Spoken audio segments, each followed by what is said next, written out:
and welcome to today's Tardy review.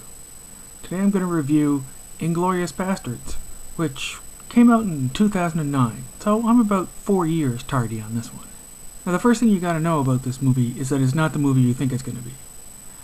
The advertising made it look like it was going to be a ultra-violent, super hip Quentin Tarantino action flick with bullets flying and Nazis dying all over the place.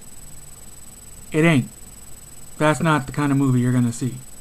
In fact, if I had to sum up my impressions of the movie in one word, that word would be tedious. In fact, most of the movie is what I'm sure Tarantino intended to be razor's edge, nail-biting, pants-wetting suspense, but which I just found tedious. Just got bored of it immediately. I mean, the first half hour or so of the movie is a scene where you're not even sure you're supposed to be tense. It's just some Nazi guy talking to some French guy, and you don't even know until almost the end of this interminable scene whether the guy has any reason to be afraid of the Nazi. And that happens just over and over again.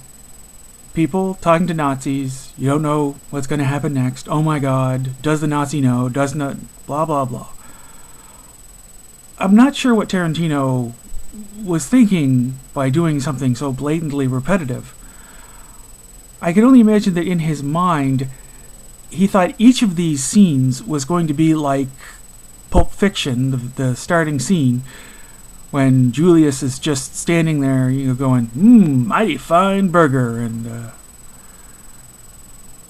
check out the big brain on Brad, and,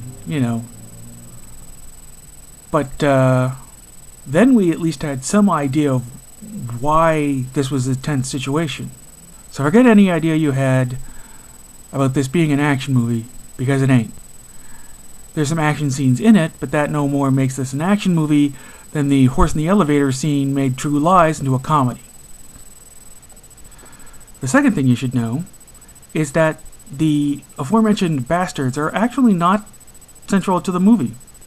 They are there, and they are one of the forces in play in this whole thing, but for the most part, they're not the center of the movie. It's not even about the title characters. Now, the movie isn't all bad. There's some extremely good acting in it, and a very, very good feeling of actually being in World War II. A lot of good actors, But, for the most part, I found it was more something to get through than to enjoy.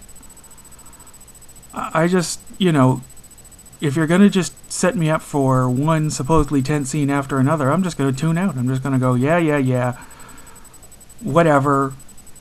It'll happen or it won't. Who knows? Knowing Tarantino, this is all going to end up in violence one way or another anyway, so fuck it. Oh, and I should mention, there's 2.5 hours of this. So if I was to give this a rating out of 5, sorry Mr. Tarantino, I'd give it a 2. It'd be a 1, except it's so well made that I can't give it only a 1. But I didn't really enjoy it. And it was not the movie I expected it to be. That's my tardy review of Inglorious Basterds. Talk to you later, folks.